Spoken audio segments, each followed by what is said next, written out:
When you hint at the fact that you have frameworks in your course and that you're going to teach them the exact roadmap, then they are willing to pay. I'm Amy Porterfield, ex-corporate girl turned CEO of a multi-seven-figure business. But it wasn't all that long ago that I lacked the confidence, the budget, and the time to focus on growing my small but mighty business. Fast forward past many failed attempts and lessons learned, and you'll see the business I have today. One that changes lives and gives me more freedom than I ever thought possible. One that used to only exist as a daydream. I created the Online Marketing Made Easy podcast to give you simple, actionable, step-by-step strategies to help you do the same. If you're an ambitious entrepreneur or one in the making who's looking to create a business that makes an impact and a life you love, you're in the right place, friend. Let's get started.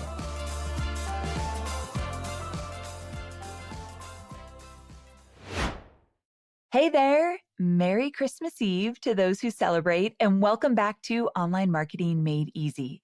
Today, I'm re-releasing one of my most popular episodes, How to Create the Perfect Digital Course Module. In this episode, I take a deep dive into the art and science behind designing the perfect digital course module, sharing everything you need to know to keep your students engaged, motivated, and moving toward transformation every step of the way. Whether you're using some time off over the holidays to work on your course outlines, or you're planning for a course refresh in the new year, this episode is full of practical strategies that you'll want to apply as you create your digital course content. Let's get to it. So before we get any further, let's get on the same page around what a digital course module is. Imagine your digital course is a journey you're guiding your students through. Each module represents the main steps they need to follow to reach the outcome that you've promised them. Think of it as a road trip. Each module is like a sign on the side of the road, guiding your student closer to their destination. Within each module, you're going to include lessons. These are the detailed instructions that go even deeper into each step. So your lessons can get detailed and specific, but when developing your modules, you want to communicate only the most fundamental steps towards that promised transformation. So to give you an idea of what I'm talking about, let me share some course topics and module names from two of my star students. So first up, my student Alyssa Small has a program that simplifies surrogacy to help intended parents not feel so overwhelmed during the process. Her course is called The Surrogacy Blueprint, and she has 4 modules: Demystifying Surrogacy, Steps for Surrogacy Success, Maximizing Your Finances, and Mastering the Match. So those are her modules. That is the roadmap. And then, of course, under each module would be individual lessons that teach whatever that module is about. So another one of my students, Karen Jackson, has a course called The 40 Plus Face, Achieving Complexion Perfection. Her modules are named Getting to Know Your Skin, Understanding Foundation, and Applying Your Foundation.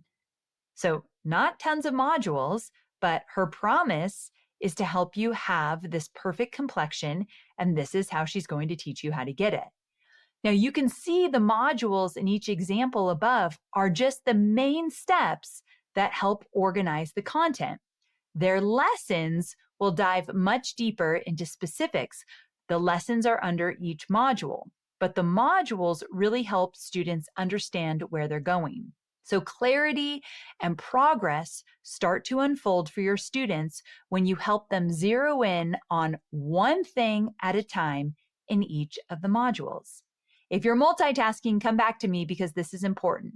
When creating your modules, set your students up for success with a singular goal per module and help them stay focused on this. Once the modules are set for your course, you can fill them up with lessons that provide all the details your students need to accomplish these main steps. Each lesson within the module should house a 5 to 10 minute video. Keep it short, keep it sweet, and most importantly, keep it actionable. So let's say you have 4 modules, and typically under each module, you have 3 to 7 individual lessons, each giving instruction on how to get results for that one specific module. Now, when you're putting this structure into place in your course, you don't want your students just passively watching these videos. You want to motivate them to take action. I found that the best way to do this is to include a PDF download within each of the lessons, or at least in many of the lessons. So this helps outline the action steps your students need to take to implement what they're learning. Now, I also love to use my PDFs in a way to keep my videos short. So if I have a module teaching people how to do a high converting webinar, which I do have a module, it's module 5 in Digital Course Academy. It's all about the profitable webinar framework. Now, under that module, I have multiple lessons teaching you all the things you need to know about webinars. I want to keep my videos short. Typically, they're between 10 and 15 minutes, to be honest. I like 5 to 10 minutes, and that's your goal. But sometimes you need to go 12 minutes, 15 minutes. But regardless, I try to keep them as short as possible. And one of the ways I keep my videos short, because it feels like you can get through them easier. No one wants to watch a 30-minute video when it could be 10 minutes, right? And so I try to keep my videos around 10 to 12 minutes. And then I use the PDF for more of a step-by-step kind of framework. So I explain the big picture. I give a lot of examples in the lesson. And then when they're ready to do the work, they could download the PDF. And that is where they're going to get their action steps all laid out. I don't have to put that in the video to make it longer. It's already in the PDF. And the great thing, and here's a little secret that I wasn't planning on telling you, but I'm going to tell you right now, and I teach this in Digital Course Academy, is that before you record any of your lessons, you should know if you're going to include a PDF or not, and you should decide what that PDF is going to be so that you can reference it in your video. And it eases your students' mind. Like, hey, don't worry about the step-by-step action plan. I have that in the PDF that goes along with this video. So then they're like, oh, okay, great. Now I can focus and relax. So I love referencing the PDF if I can. Now, another way to get your students fired up and ready to take action is by sharing relatable examples, whether it's a story from your own journey or success stories of past students or clients. These real life examples can be a game changer. When your students can see someone else achieving the outcome they want, they'll start believing, hey, I could do this too. So every time you introduce a new idea or concept in your course, pause and ask yourself, how can I showcase a real world success story here? Remember when I mentioned my students' modules names earlier in this podcast? That's me walking the talk, showing real world examples of what I'm teaching to help you grasp the concept better. Now, I know that if you're new with creating your course and you are your only success story, which is totally fine, then you're going to need to tell more stories about your own experience. But you can also tell stories about celebrities or people in your industry that you're teaching that have had great success. So you can use people that you haven't necessarily worked with specifically, but you could tell their stories. A great example of this is Tony Robbins. When he's on stage, he tells tons of stories, and they're not all stories of people that he's worked with personally. He'll tell stories of celebrities and actors and entrepreneurs. And he really brings these stories to life and he acts them out and he does such a great job. So not every story he tells is of a person that he's worked with specifically. A lot of them are, but not all of them. So that's where I first saw this happen. And I'm like, oh, that really puts some context around it or adds a few layers around what I'm teaching. So I'm all about that. But examples can be such a magic ingredient in your course. So invest some time now to gather and weave these stories into each module and lesson. And if you're looking for guidance on this, I've got just the thing for you. So I want you to check out my podcast episode titled Behind the Scenes, How I Collect Money-Making Testimonials. Because if you do have students out there and you don't yet have testimonials from them, well, the thing is they're never going to knock on your door and say, hey, I've got a testimonial for you. That's rare. You have to go to them with a system in place to help them tell you their success and really get it out of them. And then you create that story for them. You've got to do the work. And I've got an entire system of how I collect testimonials. So it's episode 370. So just go to amyporterfield.com/370, and you can learn my strategy and my framework for collecting really great testimonials. All right, next up, I'm going to introduce some more advanced strategies that I use to help up-level my course modules. And here's the deal. I want you to start with the basics from these strategies I'm about to share. And over time, as you revamp and relaunch your course, you can sprinkle in some of the more advanced strategies. I certainly did not start by offering all of these strategies I'm going to teach you here with my first course launch, but I want to share these with you to plant a seed of how you can increase the value of your course over time. Remember, I've been doing this for 14 years, my friend. So this is not how I started, but I think this insight will be really valuable for you. So first up is developing frameworks for your course and your modules. Simply put, a framework is your approach to teaching. It's how you visually show your students how to navigate through your content to get the best results. So when creating a framework, you're basically laying out a roadmap with directions like a GPS. It makes your students feel like you've got them. And then when you take the steps and the phases of your course and illustrate it, you're showing your students they don't have to go hunting and pecking all over the web to figure it out on their own. This is how the content of your course is part of your marketing strategy too. So let's say you have a student out there or a potential student that is thinking about buying, and they think, why would I pay for this information when I can search on YouTube for free and learn how to do this? However, with a visual framework to show them, like in your marketing, if you're using these frameworks, and then in your courses, you use them as well, they can see that there's a system, there's a step-by-step process to help them get the results that they want. That's what people pay for, a proven and fast transformation that helps them sidestep mistakes and hours of research on their own. Tell me exactly how to do it. And when you hint at the fact that you have frameworks in your course and that you're going to teach them the exact roadmap, then they are willing to pay. Finally, a framework makes you a better teacher. When you're outlining your course visually, a natural flow will appear to guide you.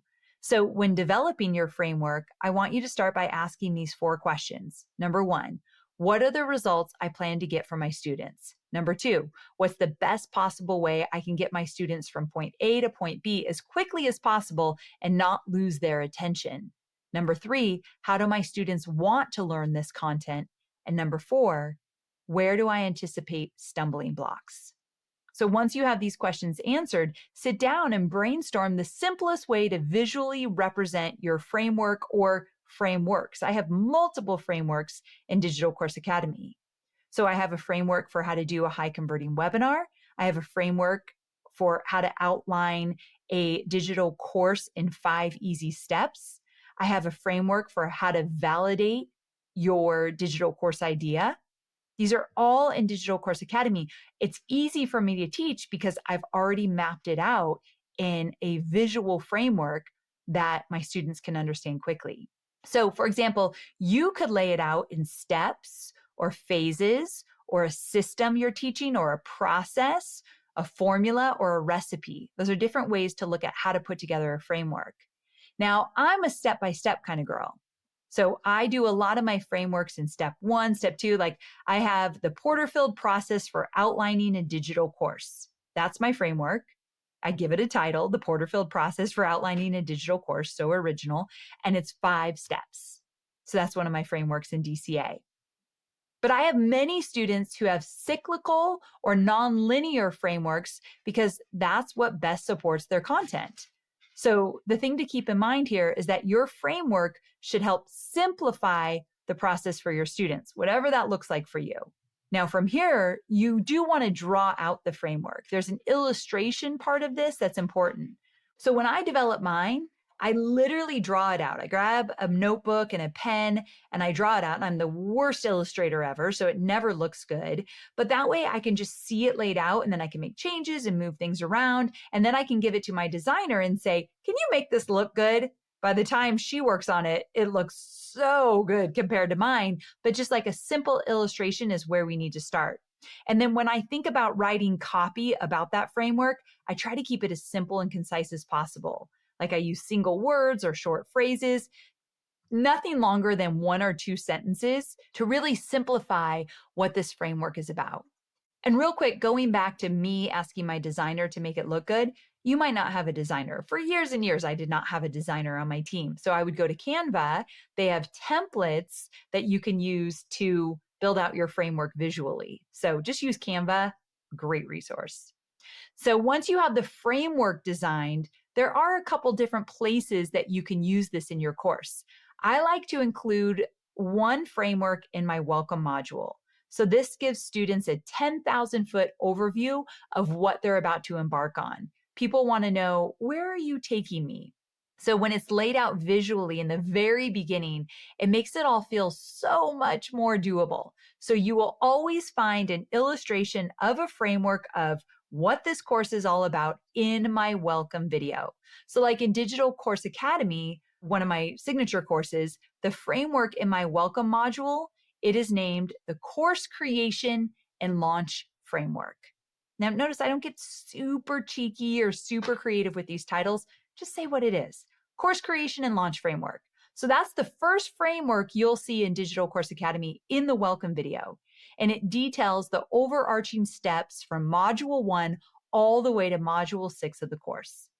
And I also share it multiple times throughout the course modules.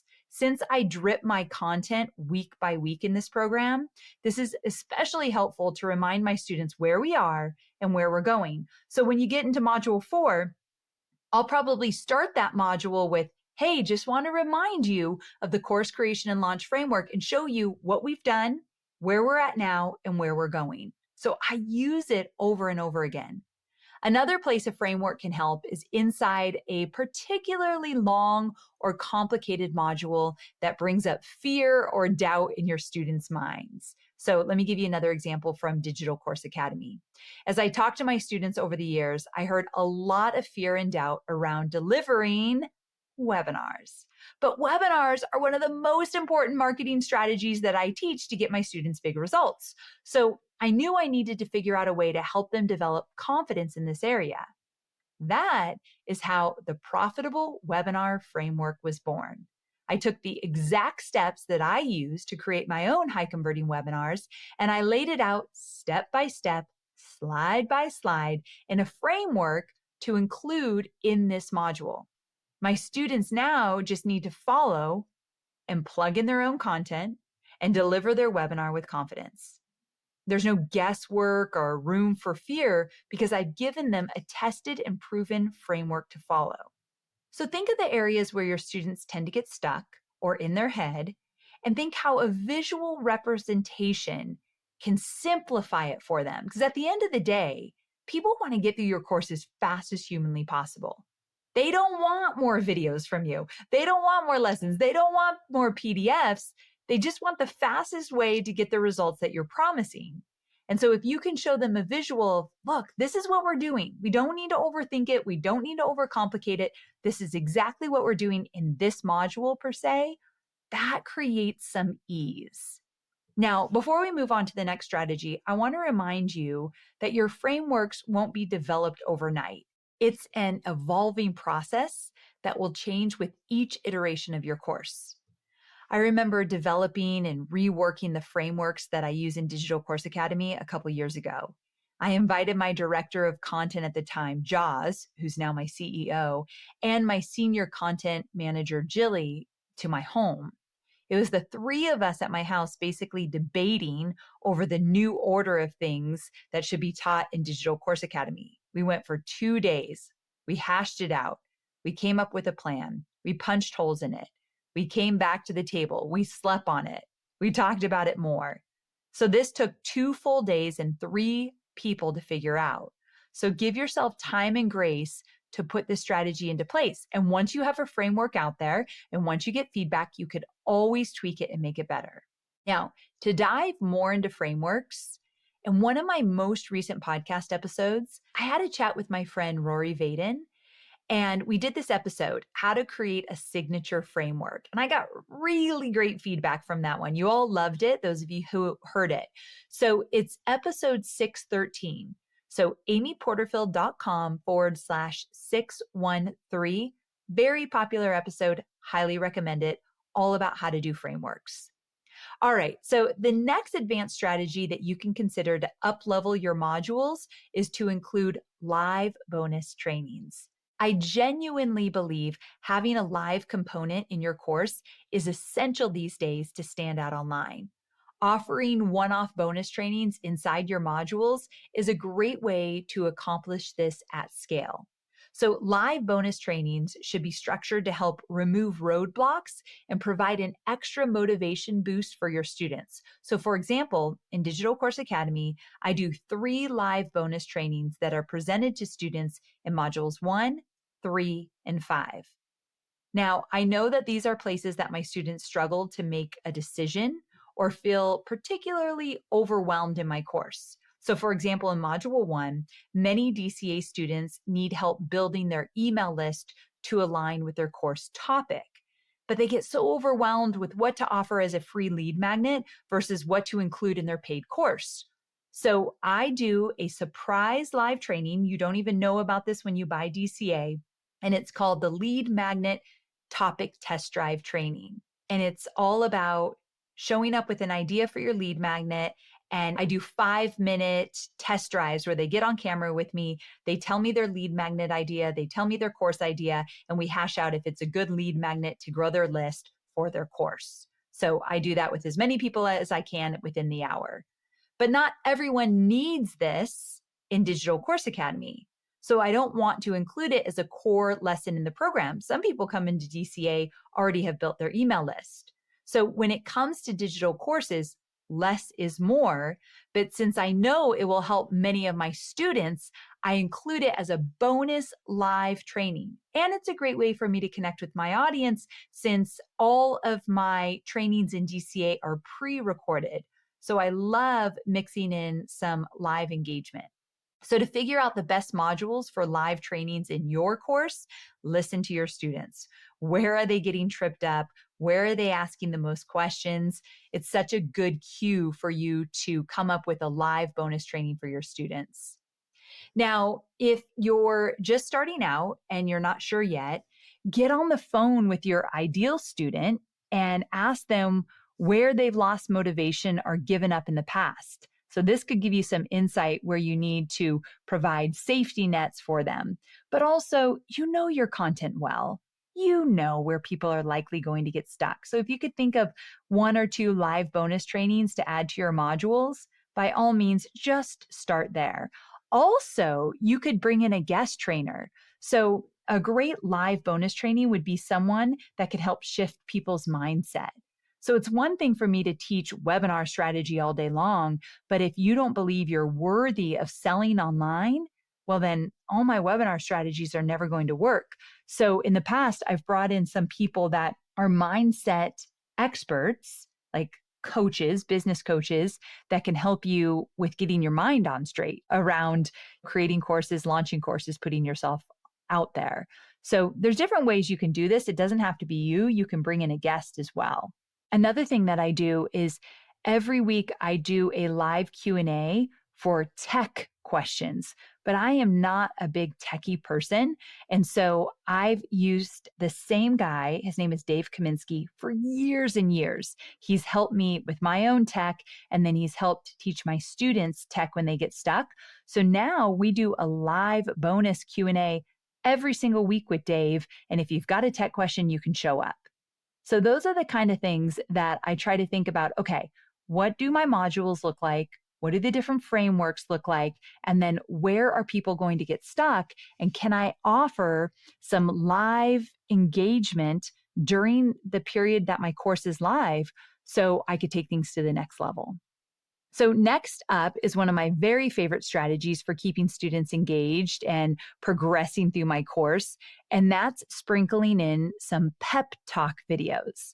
Now, I know my students like the back of my hand. In fact, I know the moments my students are tempted to throw in the towel and head out for a happy hour instead of working on their course. Like, I've been doing this for a long time. Now, I also know my students well, not just from listening to them and talking to them over the years, but also I've had all the different insecurities and challenges that they have had. And so I'm very clear what's showing up for them. And I want my students to know that all the challenges, all the confusion and awkwardness of just getting started, totally worth it. So, what I do is I create pre recorded motivational videos, but in very specific areas. So, if there's an area that I know my student's going to get in their head, they're going to think they're not worthy of this, or not good enough, or not educated enough, or not ready, I pop up at that time. Now, it's a pre recorded video.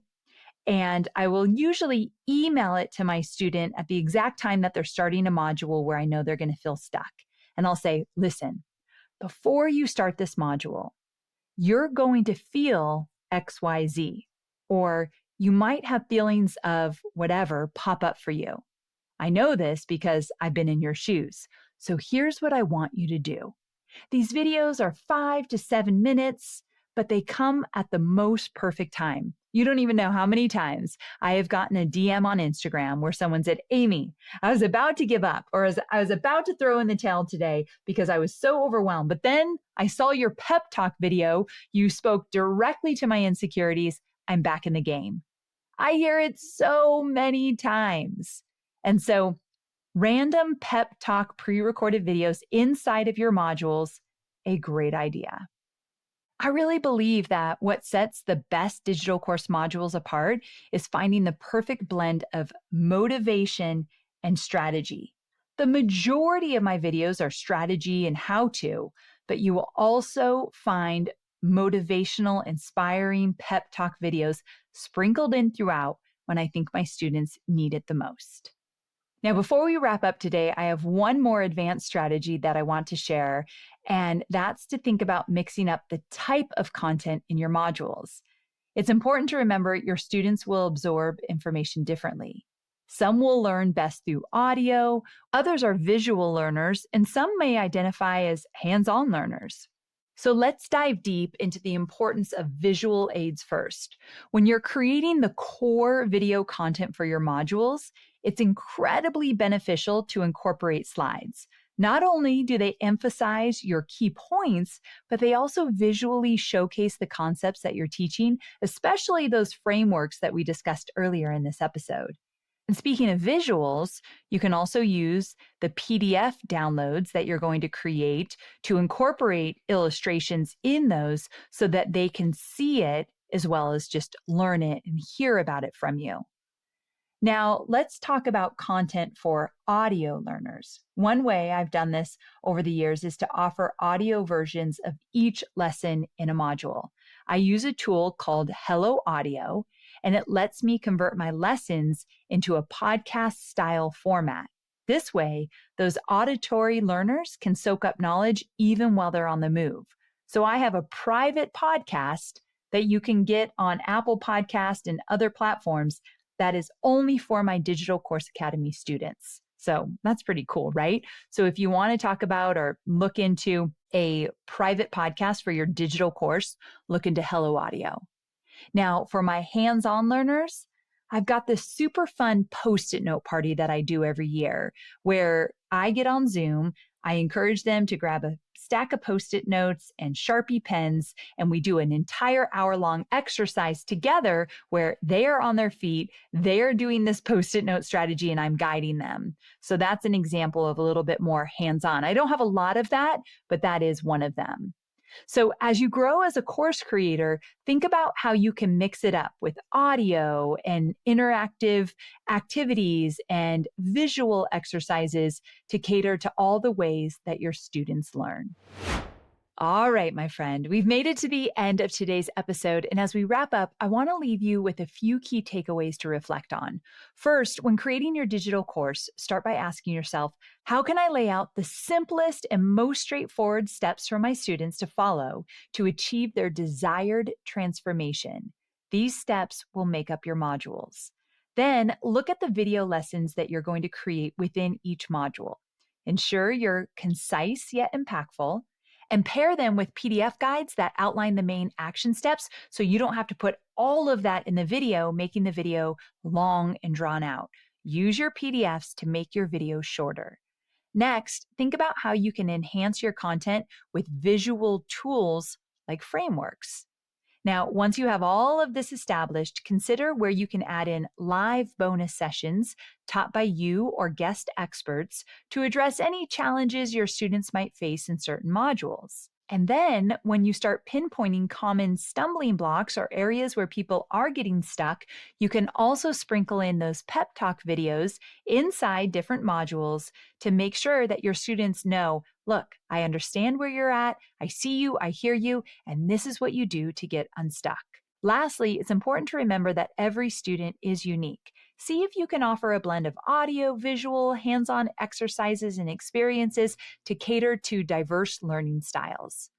So I hope this episode showed you that effective course modules are not just about providing information to your students. Rather, it's about crafting an organized structure that genuinely captivates, motivates, and engages them right through to the finish line. Thank you for joining me for another episode of Online Marketing Made Easy. I'll see you next week, same time, same place. Bye for now.